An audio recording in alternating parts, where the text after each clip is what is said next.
Hi, I'm Nathan East, and today we're going to go over fundamentals in bass playing. Glad to have you with us with your basses, and first of all, we'd like to tune up. First, we'll start with the G string.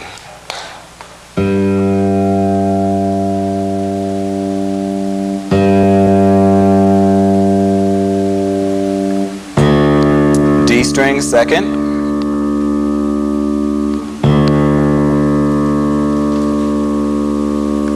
Next, the A string.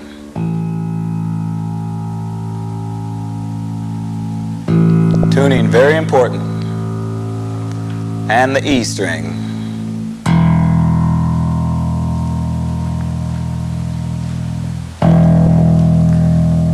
And for those of you with 5-string basses, the B string. It's the low B string.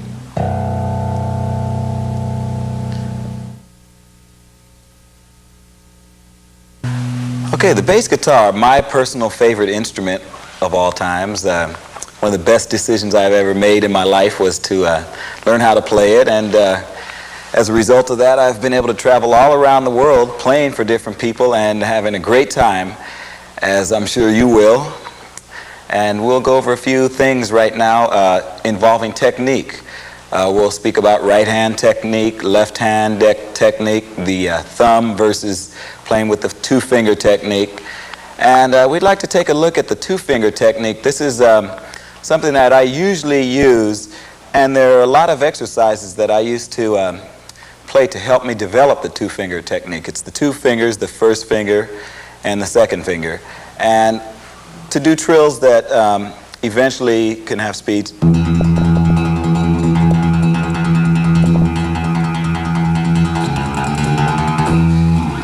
What I used to do is practice very slowly, and we can take a look at a closer look at this exercise. Starting out very slowly,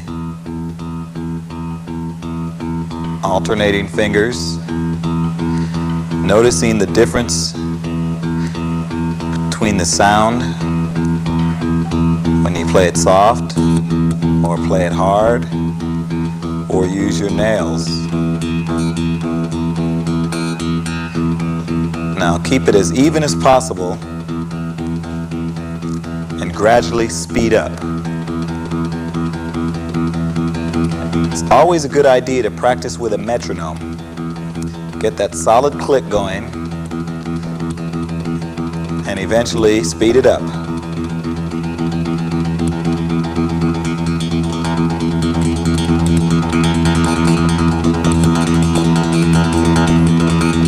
Notice the tone difference.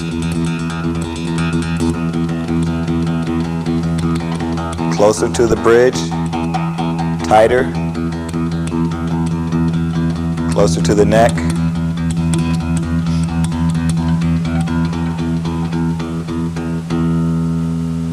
Okay, so far so good. That's basically pretty easy.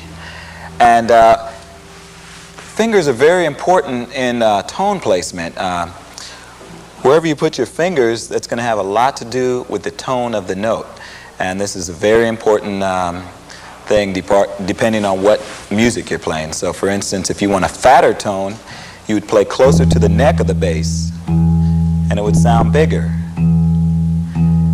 Now as you get closer to the bridge, the tone gets thinner and more percussive. So you can hear it changes. So if you were playing jazz, for instance, a walking bass line,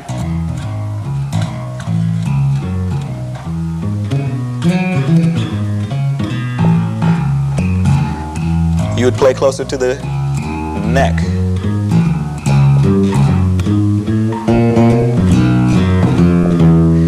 And then if you were playing a more percussive kind of sound, you'd play closer to the bridge.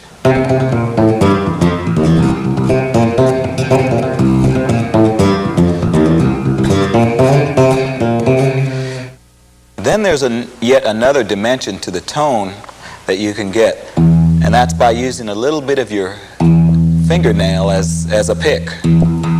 So there's the sound of just your finger, but then there's the sound of your fingernail. And we use this on records often where we want the bass to sound sort of like a guitar, where it can be.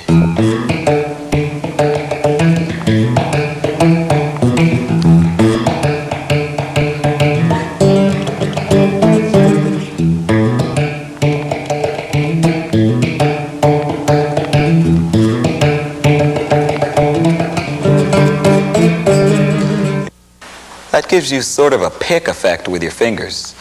Now there's a cross string groove that we can do that it's sort of like target practice, where you're playing and jumping a string, playing the octaves, for instance. And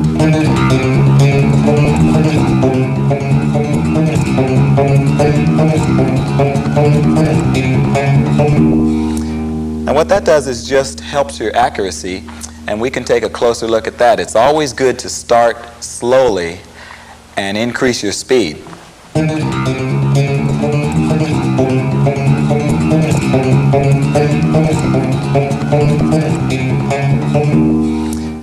Now that was fun, wasn't it? And another exercise that you can practice that would make use of that is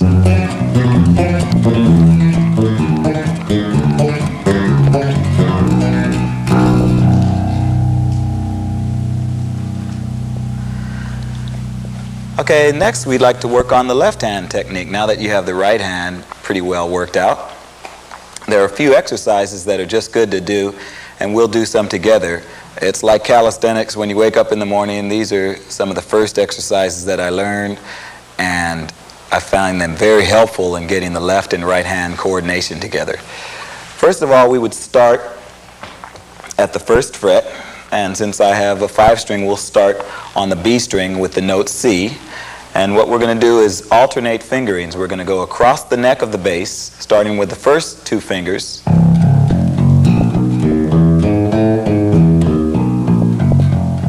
And then the first and third fingers.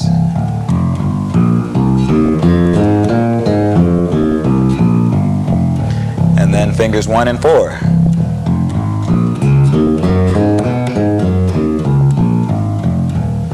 Then we'll change to fingers 2 and 3.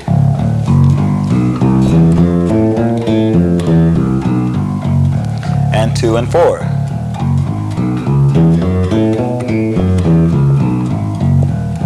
And then fingers 3 and 4, which are the most difficult, as you will find out. So the exercise sounds like this, and we should all do it together, at first slowly and increase the speeds.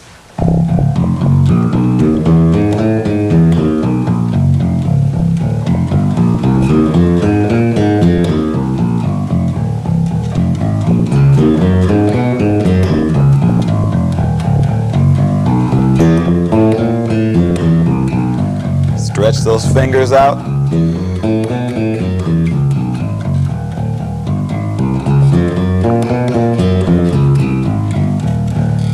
Okay, Jane Fonda would be proud of you. Now we're going to do it a little faster.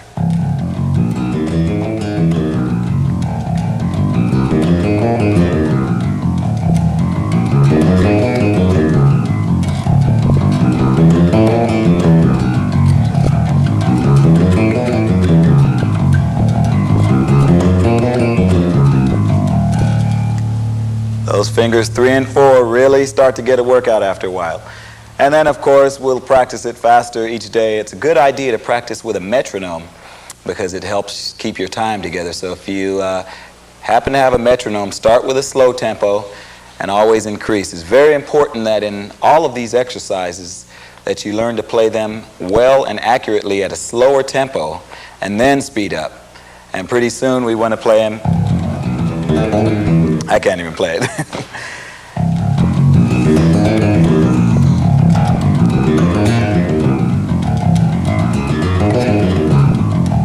And so on. Another good exercise for the left hand technique, and of course shake your hands out in between if they get tired, is to start with the A flat note on the G string, and this is another combination of fingers exercises that stays on the same string.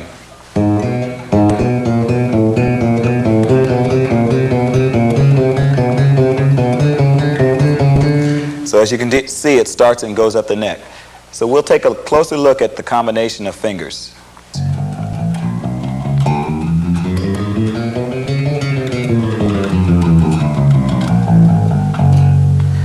And of course, with this exercise, as all of them, we want to start out slowly and then speed it up.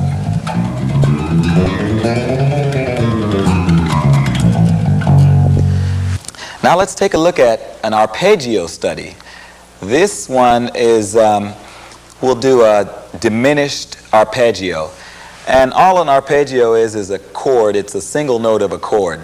So if you had the C major chord, you would just do the single notes of the chords, which are. So in this example, we'll start on the C and do the C diminished arpeggio going down. And it sounds like this.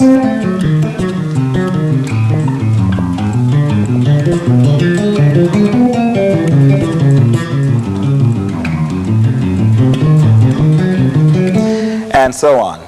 So we'll take a closer look at this exercise because I'd like you to learn how to play this evenly and get through all of the notes. So let's take a look at this one.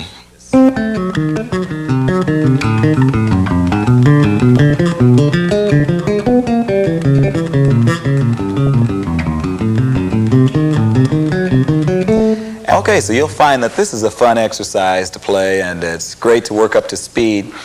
And it's always fun to practice with another bass player, for instance. And we used to get together and just play fun things like Popeye, for instance. And what we would do is one of us would play it at a tempo, and the other would try to play it faster, and then faster, and then faster, and see who could play it the fastest. But it's like this.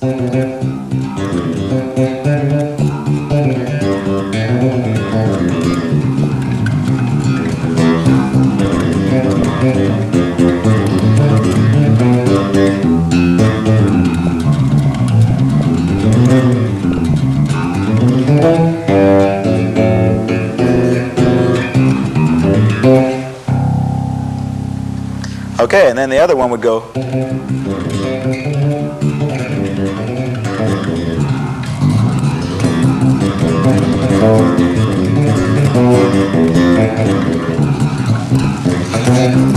And like that, so he couldn't get through it, but then the next one would go, and like that, and pretty soon you couldn't hear it anymore. But it's always fun to do, and all of these exercises should be fun for you to play, and we hope that you would practice every day for at least an hour and enjoy playing the bass.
double stops are very effective and useful in many types of music.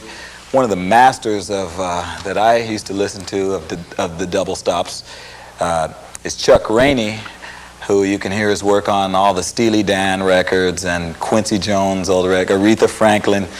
The list is endless, but he used to have so many great double stops with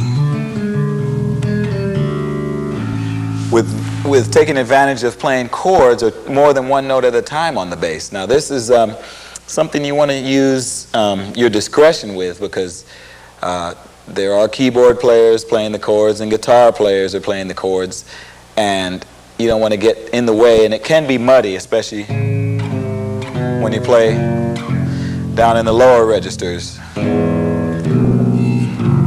So you want to try to avoid playing chords down low, but of course up high it sounds good and it's effectively adding to the music. And many times in a ballad you'll want to use double stops. They come in handy. And the common intervals that are usually used on the bass, I find, are the third or the 10th. Now all the 10th is a third an octave higher. For instance, if you have the C scale, which is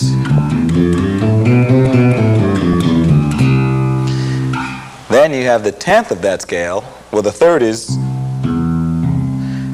and the 10th, which would be 1, 2, 3, 4, 5, 6, 7, 8, 9, 10. So this is the root, which is the 1, and this is the 10th. So we make use of a lot of tenths, major and minor, on the bass.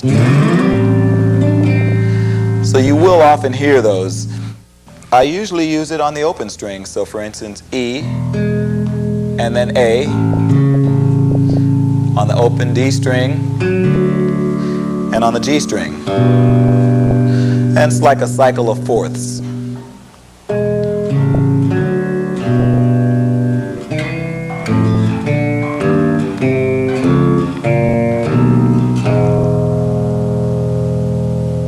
Okay, very interesting. Anyway, you get to see what it's like to take advantage of the notes that are available when you're playing an open string.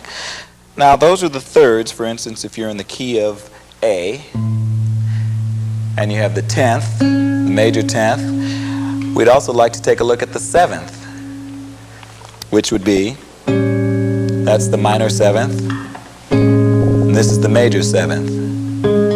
So you have the 7th and the 3rd, and this comes in handy in various styles. For instance, in a Brazilian style of playing, you would have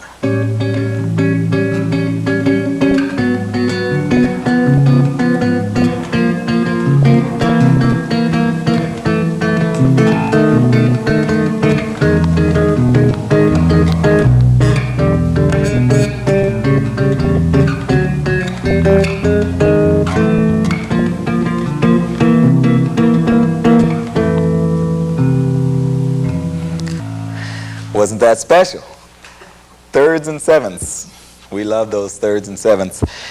Here's another groove that has thirds and sevenths, only in a little different vein. 1, 2, 3, 4.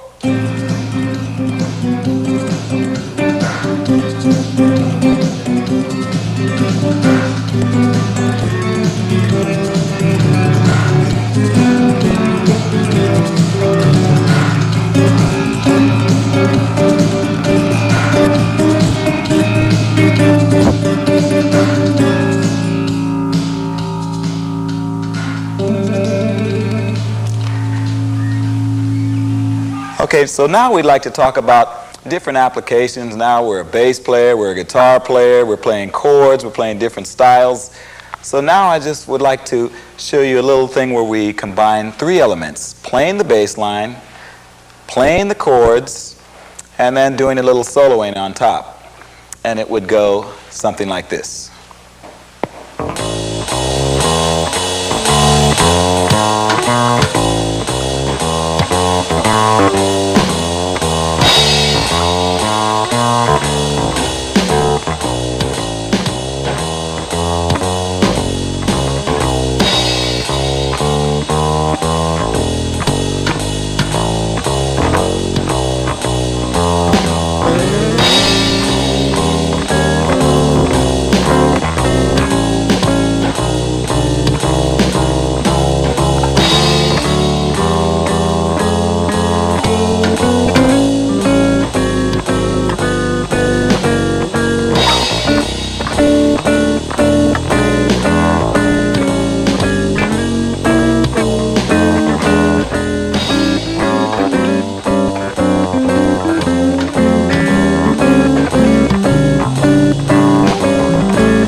So you can see how much fun playing bass can be, and that took either 6 hands or 3 people to do. So what you may want to do is get together with a couple of your friends and try some trio playing. It's really a good way to bounce ideas off of each other.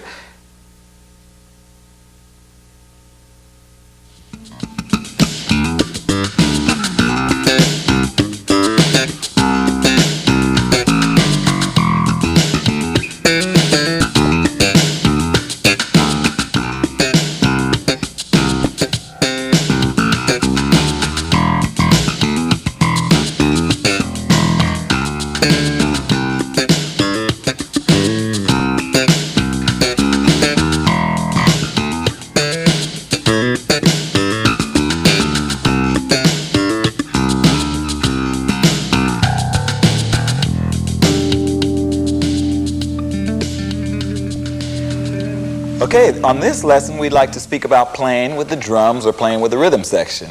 Now in rhythm section playing, the drummer is your best friend, and it's very important that you listen to 2 primary things: his kick drum and his snare drum. And a lot of different drummers put the kick and snare in different places in relationship to each other, and sometimes it takes a little bit of getting used to playing to a certain drummer, one as opposed to another. I've had experience playing with some of my favorite drummers, Phil Collins, for instance, who has a very interesting placement of all his grooves. Jeff Porcaro, John Robinson, some of my favorite drummers who are almost like metronomes, but each one has a different place where they put the beat. And it's very important that we listen at all times to the drums. I had a chance to spend some time with Cannonball Adderley before he passed, and one of the things he said before he died was that one of the most important things we can do as musicians is listen. And with that, what we want to do is listen to the drums and just see what the pattern the drums are playing. Now this is a normal R&B pop kind of pattern. And you notice what the kick drum is doing, and you notice what the snare is doing. So the obvious thing to do would be to match the kick drum, which would be, that would be the first obvious thing that you could do. Now in trying to get more creative, we could do something like change notes.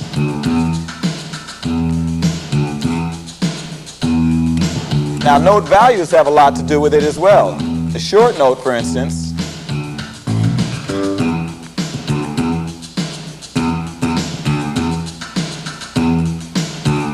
now that's playing exactly what the kick drum is doing. But you can think to play in between the kick drum. For instance, if you wanted to play,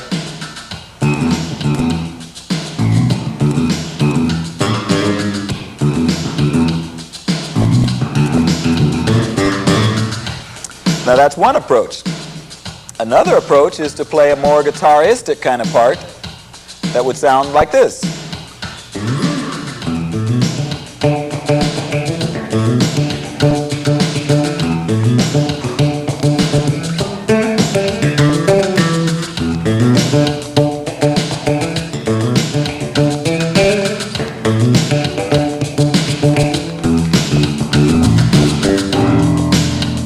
So as you can see, there are many different ways of approaching the same kind of beat. And also I was playing with my fingers as opposed to popping. Now many of us have great popping technique, and I find that some bass players tend to maybe overuse the popping thing just a little bit, so you might want to be careful not to walk around with your thumb stretched out, although There's some great grooves with that. Actually, in the beginning, when Larry Graham was around, he did it out of necessity because he was playing with his mother and there was no drummer, so he had to learn how to slap. But fortunately now we have drum grooves, and it helps us in our slapping techniques.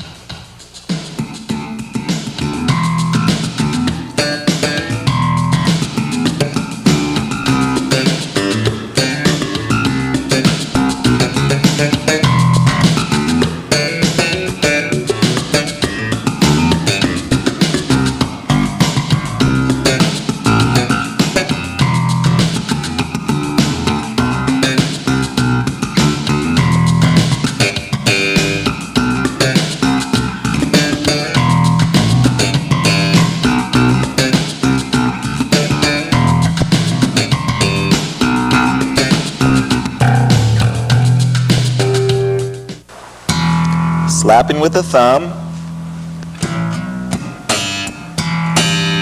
pulling on the G string with the forefingers, a little hammering on the left hand,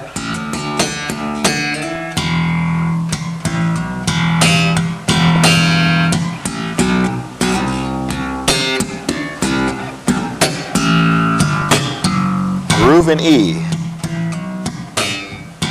bass player's best friend. Slapping and pulling and hammering.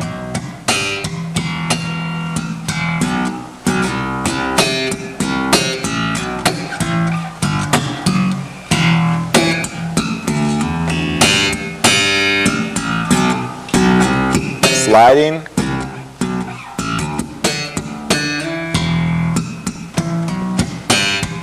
A little faster.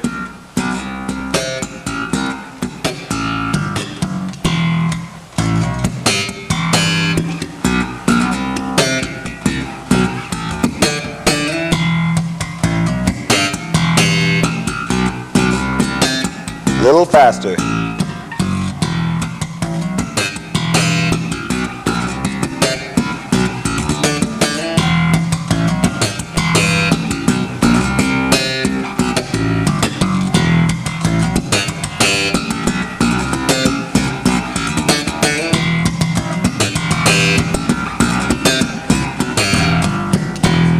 Okay, so that's another way to approach a groove.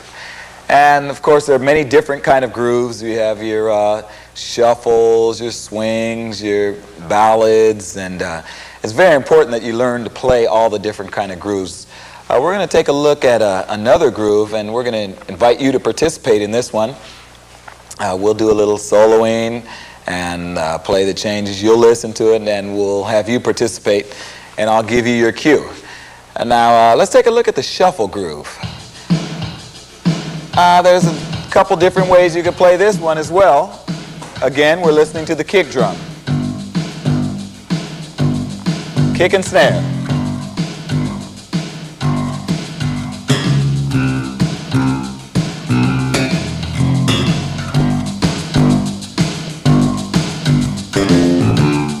Regular blues changes.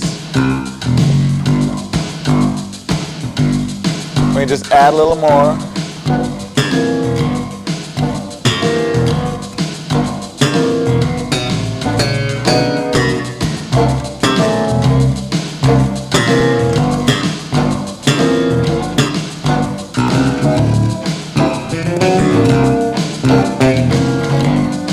Now we're going to walk.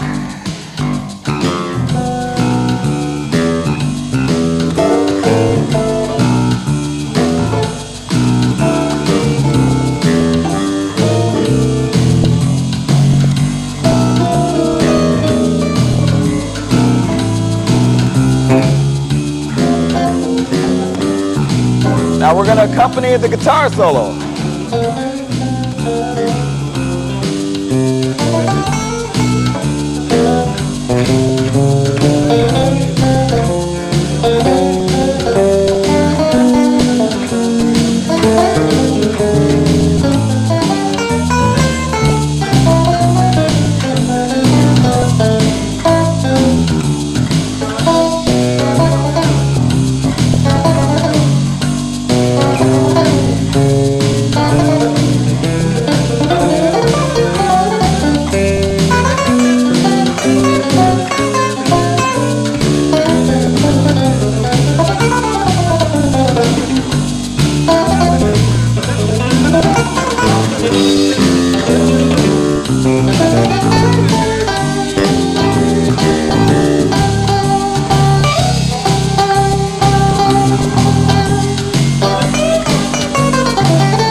Now you play. G7. Go ahead. That's it.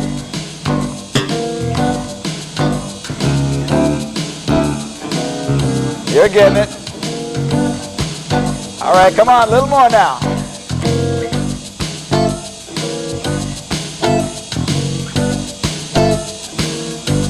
That's easy.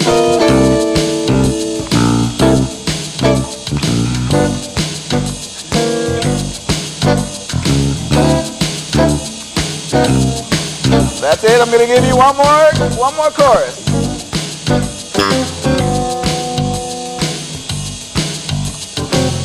Go ahead.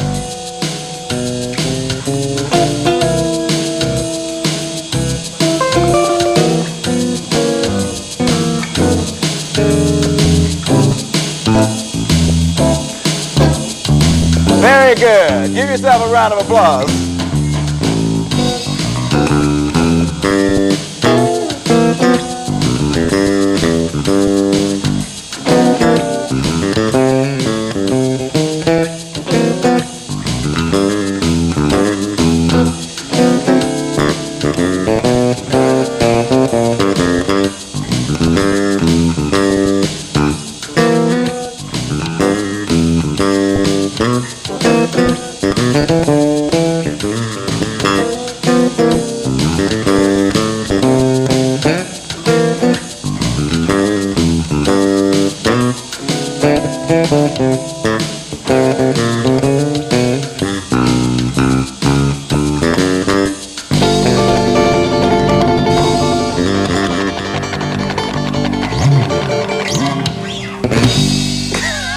Okay, fantastic.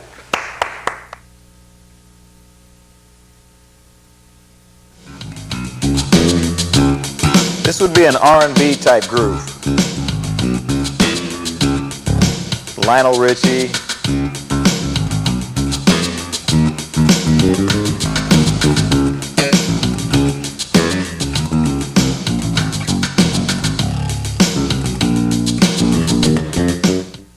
Here's your basic up-tempo rock groove.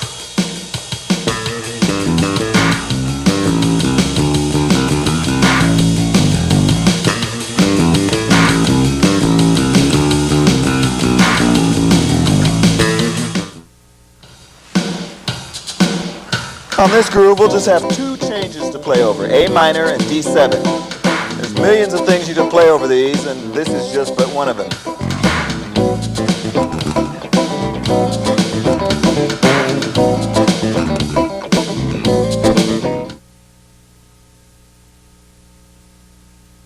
Okay, one of the first things you want to make sure is that your bass is in tune. So let's talk about different ways of tuning the bass. I have a 5-string bass, so my lowest note is a low B and not a low E. Still tuned in fourths, starting with G on the top, D, A, E, and low B. Now there are a few different ways to tune using your ear, which are valuable, and one is to play harmonics. That is, lightly rest your finger over, for instance, the 7th fret on the G string, and that gives you the D. Now at the same time, lightly rest your finger over the 5th fret on the D string, which gives you the same note. Now if these two strings are in tune, you won't hear any beats. And you go across the bass and do that on each string. So since we don't hear any beats, it sounds to be in tune. I'll show you what it would sound like if it were out of tune.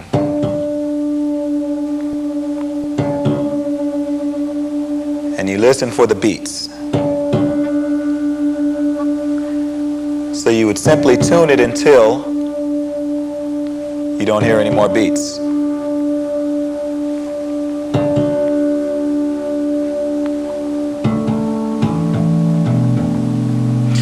Now, since the bass is so low, the harmonics help because they are an octave higher. And it's also easy to play out of tune because a lot of the notes are very low, and sometimes it's hard to hear over the rest of the band. So, very important. Another way of using your ear to tune is to use the interval, the fifth. And if that sounds in tune, it's a good indication. The fifth is a good indication to see if your bass is in tune. Now, if all those methods fail, for instance, you're in the studio or everyone is playing, it's actually a very good idea to pick up an electronic strobe tuner. Now, we have one here, and this is a Yamaha, and many companies make them, but what this allows you to do is tune without having to hear the bass. You can just tune visually. This is a chromatic tuner, and you don't have to adjust anything. So we take a look at it, and we see that we hit the note, and we wait till it is centered over the blinking dot. And it varies from tuner to tuner, and sometimes it wavers a little bit, but as long as it's just over the center, the bass is in tune. So you tune each note with the open string, and it's a good idea in the studio to have your tuner, for instance, coming out of the output of your amplifier or out of the output of your direct box, so that it stays in line and you can glance over at it from time to time and make sure your notes are in tune. And another good thing to do is to, say for instance, play one note and make sure that one note is in tune across the bass. For instance, we'll play the E on the G string, E on the D string, E on the A string, and the low E on the E string, E on the B string.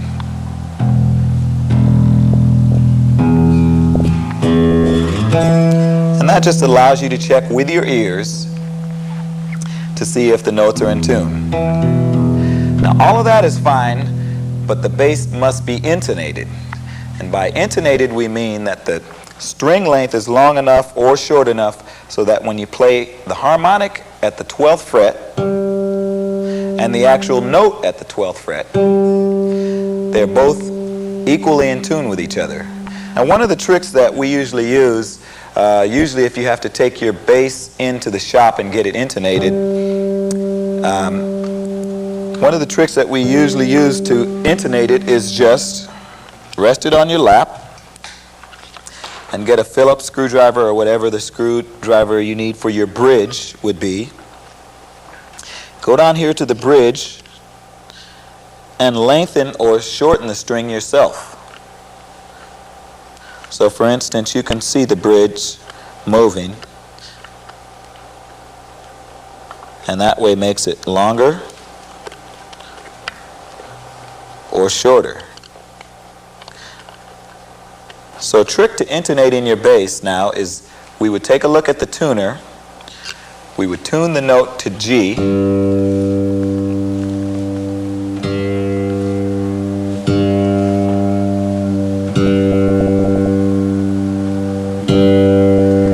get the G centered on the tuner, then we'd play the harmonic, make sure that was centered. Then we'd hit the note. Now if I notice that the tuner is a little bit off, for instance sharp, that means I have to lengthen the string to make it flatter again. So we go down to the bridge and make the string longer. Now, one trick that I usually use in determining whether I should make the string longer or shorter is I look at the tuner, and if the notes move to the right of the center position, that means I have to move the bridge to the right or make it longer.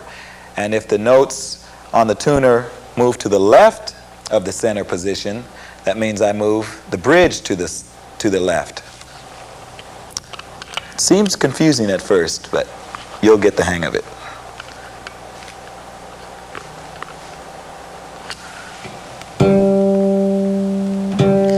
So now we look at our tuner.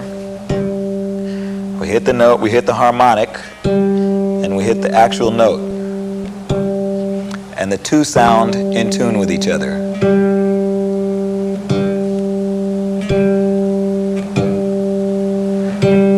Now your bass is intonated, and all the notes will be in tune throughout the neck.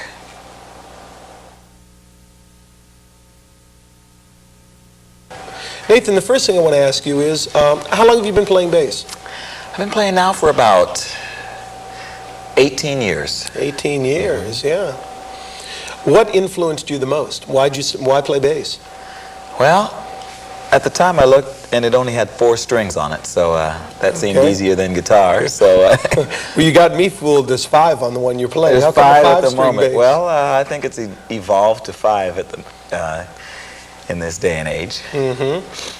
Give you that extra edge and get that. You have a low B below low B, yeah. So instead of tuning down all the time, I can play with the same type of tuning and have the low B. Now, do you play upright bass too? I do play upright bass as well. I studied that in college and high school, and played in symphony orchestras. So you do a lot of bowing technique and that too? Yes, I have.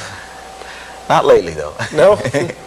Well, how did you get into actually playing electric bass? Did you play in bands, or what started it all off? I think the first electric bass I ever picked up was in church.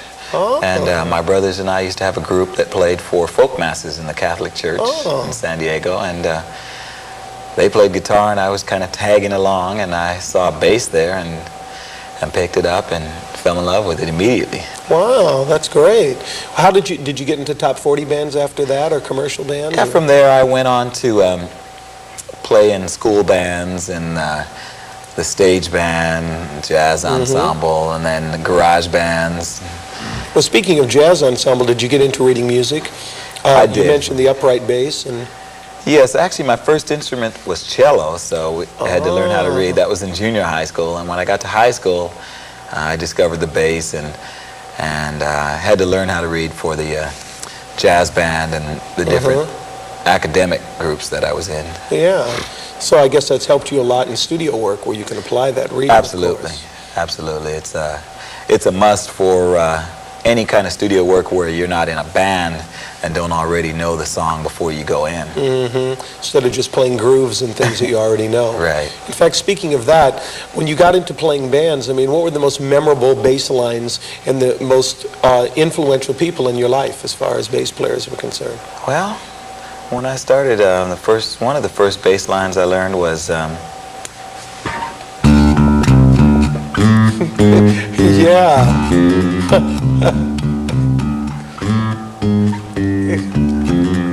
Well, and Cream was out, and the ironic thing is that 18 years later, I'm playing it with Eric Clapton. Yeah, that's again, right. You know, yeah. And you guys are going on tour again too, huh? Yes, we've been touring around the world, and we're on our way over to the Royal Albert Hall in London to play this in about a week or so. Wow, that's great. That's terrific. So I think back then, a lot of groups where I was very influenced by James Brown, some of his bass lines. Top of the Stack was one of the first ones.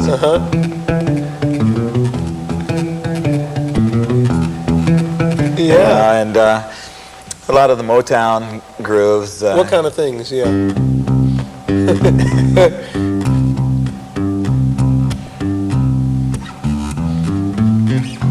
You know, those kind of things. And I used to say, well, what is that playing that? You know, and the bass line was always very memorable.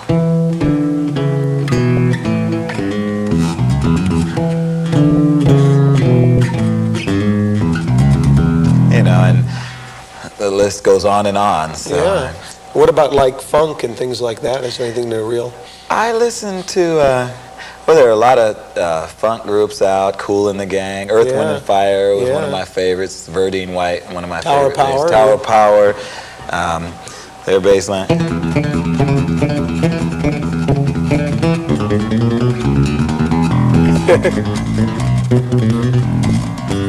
You know, and Yeah.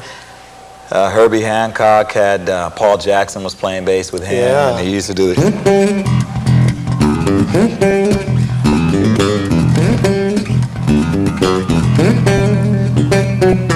You know, he was one of the first founders of the Trills. Yeah. I know you mentioned earlier in some of the lessons about Chuck Rainey, too. Is there anything Oh, that yeah. sticks out about Chuck? Chuck Rainey, everything he did was.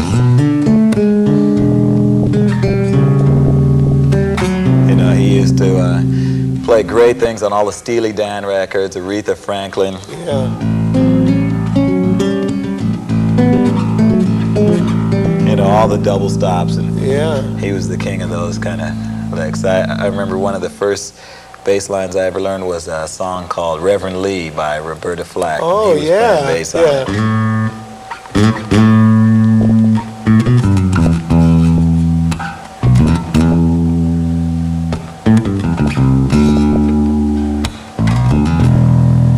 Hope he's not watching.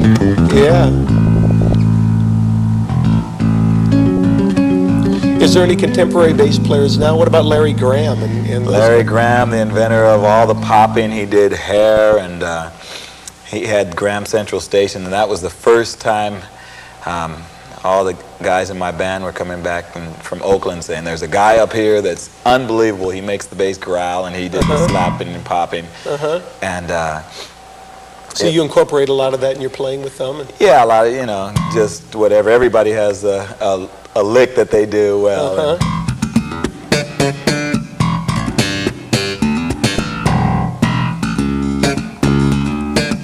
You know, whatever. And he was a big influence on bass players.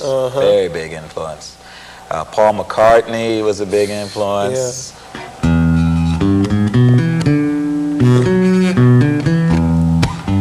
I mean, it goes on and on.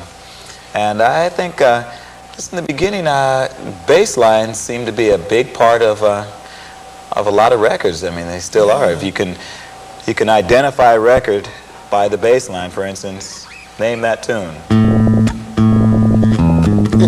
Exactly. Yeah. Yeah. One of my favorite lines. Stand by me. Yeah, it's like a. Well, I think the bass line contributes and gives that hook to the song, like you said. Yeah. Well, so you obviously have a lot of band experience. You've learned a lot of tunes. You played. Where did you take it from there? How did you actually get into the studios in Los Angeles? A lot of people call and ask me, how do you break into the studio? There's two ways. Okay. One is with a crowbar. Okay, you break. Skaboosh. And one is through a lot of hard work, practice, and connections.